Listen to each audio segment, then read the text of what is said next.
Nang makapasok sa van si Vanessa, hindi mo lang to bumati sa nobyo. Dumiretso to sa tabi ni Deepak. Nagkatinginan sila ni Katya. Malandi ang lola. Ang walang prenong salita ng bakla. Pero alam mo, Day, feel ko lang talaga ikaw ang type ng may-ari ng barko. In fairness, gwapo siya. Hindi ko lang gusto ang pabango.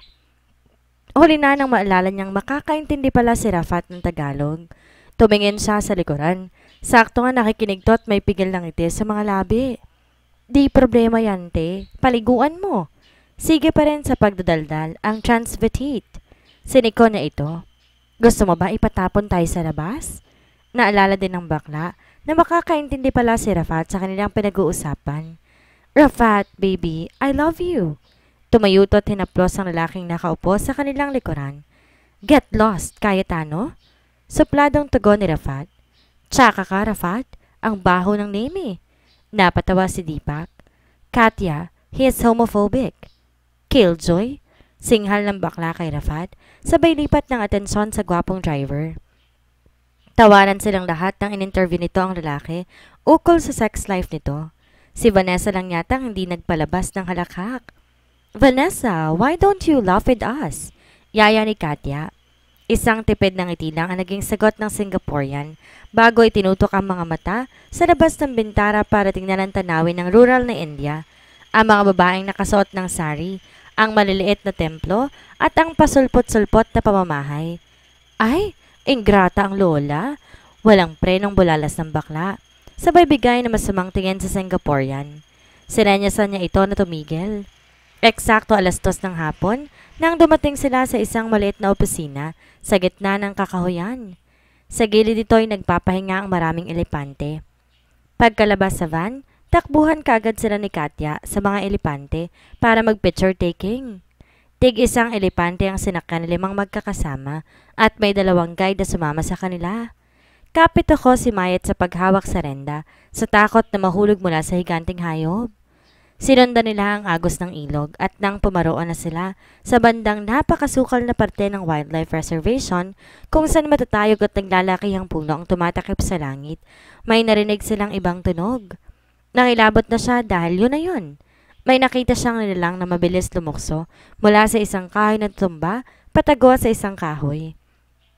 Royal Bengal Tiger, ani Rafat. Napatili si Katya. Takot ako sa pusa. Ayoko sa pusa. Napatawa sila sa naging reaksyon ng bakla. Bukod sa 4 na tigre, marami pa silang nakitang uri ng big cats habang naglalakbay sa kagubatan. Cheetah, gore at leopard, pati na ang napakaraming uri ng ibon at ligaw na halaman. 2 oras din ang kanilang nilalakbay hanggang narating ang mga napakatangkad na puno kung saan may mga tree houses na nakasabit. Pagkaakyat sa isang maliit na kwarto sa treehouse, halos hindi makahinga si Mayet sa tumambad na kagandahan ng buong kagubatan. Mataas kasi ang lupang kinatatayuan ng puno at napakatangkad pa nito, kaya kitang-kita nila ang buong tanawin na nagbabadya sa pagdating ng paglubog ng araw. Ang sarap pa ng ihip ng hangin, nakakaaliw ang tunog ng mga iba't ibang hayop na nakatago sa mga puno at dahon. Pakiramdam niya'y nasa tuktok siya ng mundo. Pero kaagad ding natapos ang kanyang pagmamanman sa napakagandang tanawin nang lumabas sa kabilang pinto si Vanessa. Tumitig to sa kanya ng walang emosyon at sandali lang bago tinutok ang mga mata sa buong kagubatan. Nakadama siya ng insecurity sa elegante nitong pagkilos. Pumasok na lang siya sa loob ng kanyang kwarto para ayusin ang damit na isusuot mamaya sa hapunan. Walang kuryente ang treehouse, kaya binigyan sila ng lantern sa bawat kwarto. Ang isang treehouse may 2 kwarto. Umakyat siya sa kwarto kanina sa tabi ng silid na inakita ni Vanessa. Kung alam lang niya lang, si Katya na may nakihati kay Deepak sa silid na pinili nito. Hindi niya alam kung saan matutulog si Rafat. Nang sumapit nga ang 7:00 ay tinawag silang lahat ng tour guide upang maghapunan sa pinakagitnang treehouse. Halos mahulog naman ang puso ni Mayet nang tumawid sa hanging bridge na nagtatagpo sa 5 treehouses. Kasunod niya si Vanessa na tahimik na iniinda ang lula. Pagdating sa pinakagitnang treehouse, nandun na ang 2 lalaki at si Katya umiinom ng alak ang mga ito. Umupo si Vanessa sa tabi ni Deepak, kaya napaupo siya sa gilid ni Rafat. Hindi niya maintindihan ang drama ng Singaporean. Mukhang pinagsiselos yata nito ang nobyo. Nagkwentuhan sila tungkol sa mga negosyo. Nagreklamo si Deepak sa presyo ng langis. Nilahad din ito ang pangamba na baka malugi ang negosyo nitong bakal sa Bengal dahil doon. Ikinuwento naman ni Rafat ang bago nitong investment sa isang IT company sa Thailand. Si Vanessa nagkwento ng mga naging problema ng pamilya nito sa textile business ng mga ito. Ang matinding kompetisyon sa mga suppliers galing China. Si Katya, ngayon niya lang nalaman na may funeral parlor pala sa Pilipinas. Ayon dito, binuhay daw ng ama nito ang pamilya sa pagiging embalsamador at mas naniniwala tong mas malaki ang kita ng punerarya kaysa beauty parlor. Pero nagagamit pa rin ito ang talento sa pagpapaganda ng tao dahil ito ang nagme-makeup sa mga patay. Nang siya naman ang ulanin ng mga tanong, wala siyang hiyahiyang nagkwento sa mga ito na dating naging kahera siya sa isang katayan ng baboy. Pagkatapos manalo sa swerte tres ng loto, kumuha siya ng peso sa baklaran para magtinda ng mga RTW clothes. Wala siyang nakitang pagmamata sa mga ito. Tutok na ang lahat sa pakikinig. Got a boyfriend? Tanong ni Deepak. Umiling siya at nilahad na naging experience niya na medyo na-trauma siya sa pakikipagrelasyon dahil nabuntis ng dati niyang kasintahan ang kanyang pinsan na si Joy. But you are lovely, sabi nito na kinatigil na Rafat at Vanessa. Naglaro pa sila ng baraha at uminom ng beer. Pagdating ng 10:00, nagpaalam sila sa isa't isa. Magkasabay sila ni Vanessa na bumalik sa kanilang treehouse.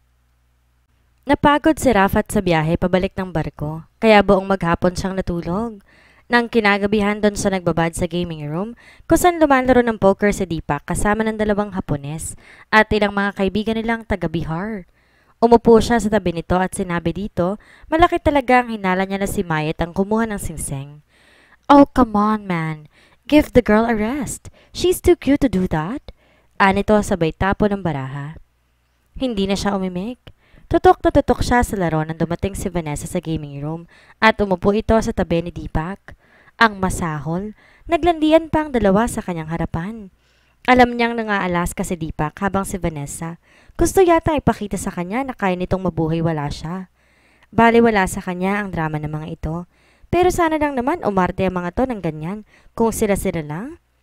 Nakaupo rin sa mesa ang kanilang mga kakilala at nagsusuklian ng mga ito ng tingin. Napapahiya siya. Nang di na nga makaya ang bisit na eksena, magalang siyang nagpaalam sa lahat. Pagdating sa kwarto, binalik niya ang mga gamit sa loob ng kanyang bagahe. Bababa siya bukas ng barko at dilipad pabalik ng Calcutta. Bahala si Vanessa at di siya muling sasama-sama pa sa gago. Natulog siyang ini-imagine na sinusuntok niya ang kaibigan. Kinabukasan, late na siyang nagising. Matapos maligot magbihis, pinabuhat niya sa pahinanti ang bagahe pababa ng porte ng kanilang sunod na dadaungan. Pasakay siya ng taxi nang may tumawag sa kanya. Rafat, sweetie! Si Katya, parang kabayang tumatakbo palapit sa kanya habang akay-akay si Mayet na mukhang nawawala sa mundo. Saan ka pupunta, sweetheart? Don't tell me lalarga ka palayo na nabubisit ka sa gurang mong girlfriend at kay best friend Deepak? Napapailing siya at pumasok ng taxi. Pero bago niya maisara ang pinto, hinawakan ito na maigi ng bakla. Nagsukatan sila ng lakas at di niya akalaing pang boksingero palang lakas itong si Katya. Hoy, ano ka ba? Kung ina-Alaska ka, Alaskahin mo rin para patas. Pumasok to ng taxi at tumabi sa kanya. I got an idea. Bakit di natin sundin yung mga pangyayari sa mga pocketbook o kaya sa mga movies na bihisan mong isang tao para maglarong girlfriend mo and tada! Tinuro nito si Mayet. Bihisan mong babaeng to, sigurado bonggang beauty niyan. And we all know, crush siya ni Deepak. O, diba? Gagang bakla, sabi ni Mayet. Ako pang gagamitin nyo? Inismira nito si Katya. Dearie, huwag mong hahayaan na sila lang ang mga Alaska. Patuloy na payo lamang nito kay Rafat. Natahimik siya sa ideya ng bading. Napaisip siya, bakit hindi? Sure, game niyang sabi. Napatili ito sa tuwa. Let's go shopping! Pinabalik niya ang bagahe sa barko at sumama sa magkaibigan. Habang nakasakay sa taxi, nag-uusap sila. Teka muna, sabi ni Mayet. Hindi ko gusto yung pinaplano nyo ha. Huwag akong gagamitin yung panlaban dun sa dalawa. Bruha, Tumahimik ka dyan at baka sabihin ko kay Rafat na crush mo siya. Oy, wala akong sinasabing ganyan ah. Tanggi nito.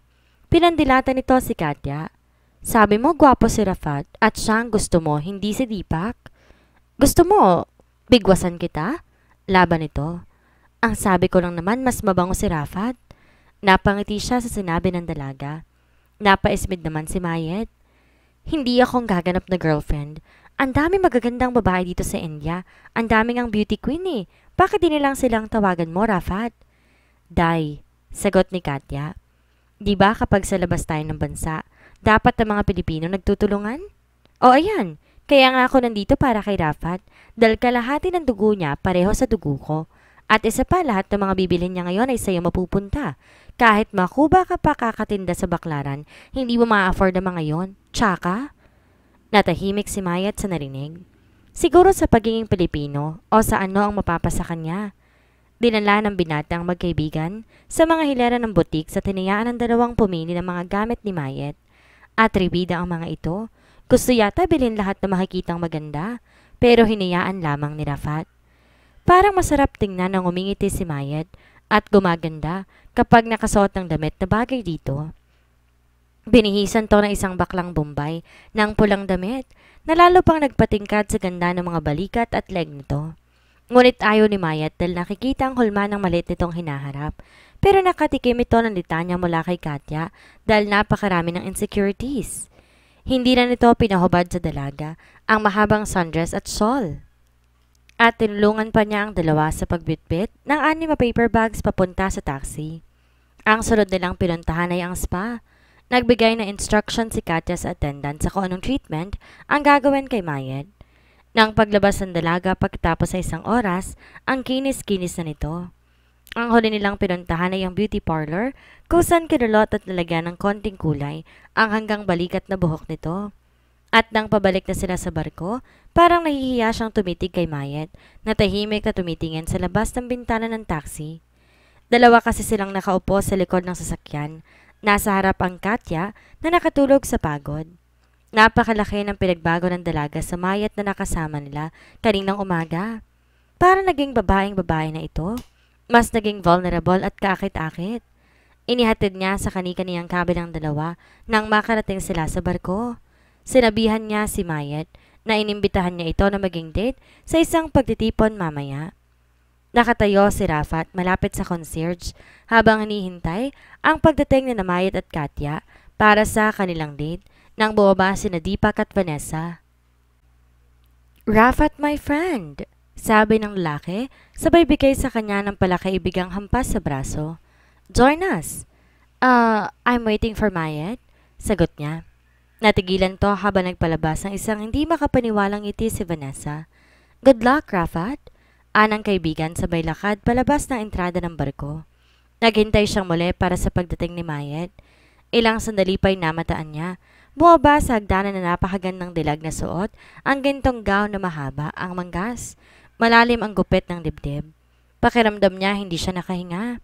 Napaka-striking ng Filipina ngayong gabi. Kasunod nito si Katya na malapad ang ngiti. Binilinan siya ng bakla na ingatan niya ang kaibigan nito. Di na raw to sasama para hindi makaistorbo sa kanila.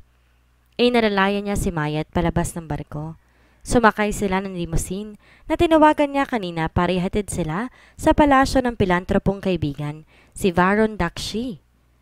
Pagdating sa lugar na pupuntahan, punong-puno ng mga sasakyan ang kalsada sa labas.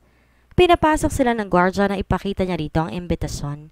Rafat, nahihiya ako, sabi ni Mayat habang nakahawak sa kanyang braso. Naramdaman niyang nanginginig ang mga daliri nito. Bakit? Tanong niya. Baka kasi may nagawa ako mamaya na nakakatawa. Tiningnan niya ang babae. Bakas ang nerbiyos sa mukha nito. Alam mo bang napakaganda mo ngayon? Umiling ito. You are. Magaan niyang hinaplos ang pisngi nito bago mabining inalayan ito habang naglalakad sa pathway sa pinapagitnaan ng mga pulang ilaw. Binati sila ng magandang gabi ng politikong nakasalubong. Kinamusta niya ito at pinakilala si Mayet. Nagbigay ang babae ng nahihiya pero charming ng ngiti. Napansin niya marunong pala itong mag-project. Punong-puno ng tao ang bulwagan sa mga lalaking nakasuot ng matitikas na tuxedo at mga babaeng nagpapaligsahan sa kumikinang na gowns ng mga ito. Pero di pa rin mahirap hanapin ang kaibigang si Varon dahil sa napakalakas itong tawa at sa napakatabang katawan. Nakatayo ito sa gilid ng grand staircase sa gawa ng gintong plata. Rafat! Rafat! Masigabong sigaw sa tuwa ng bilyonaryo nang makita sila. Inabot niya ang kamay dito para kumustahin at pinakilala si Mayet. Pagkatapos makipagkwentuhan kay Varon tungkol sa presyo ng bakal sa merkado, hinanap niya sa napakaraming tao sina Deepak at Vanessa. Nakita niya ang mga itong nakaupo sa lounge chair at masayang nakikipaghalakhakan kasama ang 3 Bombay at ang ambassador ng Britanya. Gentlemen, tawag niya sa mga ito habang akay-akay si Mayet. Iniabot nito ang kamay para mga musta. Bati ng British ambassador ay nakipagkamay din kay Rafat. You got a beautiful lady, sabi ng ambassador, nakangiti kay Mayet. My girlfriend, pakilala niya sa Filipina. Ninakawa niya ng tingin ang itsura ni Vanessa. Halos hindi ito madrawing sa kasamaan. Tahimik naman si Deepak na tumitig kay Mayet. Kung di lang ng Alaskang huli at kung ang dalaga na lang ang nilandi nito, sana ito nang nasa posisyon niya ngayon. Kung hindi lang ng Alaskang huli at kung ang dalaga na lang ang nilandi nito, sana ay ito ang nasa posisyon niya ngayon. Kinindatan niya ang kaibigan. Bakit? Ito lang ba ang marunong mang-asar at mang-Alaska? So, what are you doing in the Philippines? Tanong ng ambassador. She's selling garments on the street. Si Vanessa ang sumagot. Nginitian pa nito si Deepak. Pasalamat to wala si Katya dahil makakatikim ang isang to. Yes, I have my own stall in the Philippines where I sell garments. Sagot ni Mayet sa sincero at kalmadong boses. Nagbigay to ng ngiti sa lahat at mabagal na tinungaan si Vanessa. At di pa nakontento, umupo sa bakanting upuan na parang laan sa reyna. Napangiti ang binata. Kaya pala ni Mayet basta isisi na lamang ito. Pero parang natakot na siya na magkaroon ng ibang ningning ang mga mata nito. Siguradong trahedya ito. At sa malaeleganteng boses, nakain itong mag-Ingles ng diretsyo. Guys, don't mind Vanessa. She's just having menopause. Patuloy pa nito. Natahimik ang lahat. Excuse me. Ani Vanessa sabay tayo para iwan ang grupo. Excuse me? Sabi niya sabay lapit kay Mayet at tinawakan to sa sikot saka giniya to palabas ng hardin. Doon malapit sa fountain na walang katao-tao. Pinagsabihan niya ito. Dapat di mo pinatulan. Pareho kayong nakakahiya. Ayos naman ang taste mo sa babae, no? Gurang na ang tribida pa. Sagot nito. Oh, come on. Do not underestimate Vanessa's age. Sa Singapore, ang mga babae doon masigasig sa kanilang mga careers, kaya late nang nag-aasawa. Ang mga Pinay bata pa lang nagbubuntisan na. Karamihan pa nga sa kanila ay walang pangarap sa buhay. Kumulo ang dugo nito sa narinig. Hoy, huwag mong maliitin ang mga Pinay at baka mabatukan kita dyan. Minabuti niyang tumahimik na lamang. Kapag iinisin pa niya ito, siguradong black eye ang aabutin niya. Diyan ka nga at kagala ako. Ang ganda ng palasyo eh. Sabi nito sabay talikod upang iwan na siya. At iba si Mayet kapag galit, lumalakas ang loob. Rampa ng lakad nito at nagtatapon pa ng buhok sa hangin. Nagsigarilyo muna sa labas ang binata. At nang nakabalik sa loob ng palasyo, nakita niya nakatanga si Mayet sa isang malaking painting. Kinakausap ang 2 Hindu. Hindi na niya nilapitan dahil singhala nga abutin niya rito. Sinundan niya lang to ng tingin sa malayuan habang nakikipag-usap siya sa mga kaibigan. Ngayon lang niya napansin na maganda pala ang hulma ng likod at puwit ng babae. Kaya nitong maging charming kung gugustuhin lamang nito. Ang kaninang 2 lalaki naging 4 na. Madadagdagan pa sana kung di niya ito inilayo sa grupo. Sinabi niya uuwi na sila at di naman to tumutol dahil masakit na raw ang mga paa nito dahil sa high heels. Inalalay niya to pabalik ng sasakyan dahil medyo hindi pa makalakad. Tahimik sila nagbiyahe pabalik sa barko at nalaman niyang nakatulog to na maramdaman niya. Humilig ang ulo nito sa kanyang balikat. Inakbay niya ang babae para maging komportable ito. At sa munting sinag ng mga poste sa kanilang daraanan, nakita niyang napapabuka ang bibig nito. Tinutok na lang niya ang mga mata sa labas ng bintana at baka mahalikan niya pa ang katabi.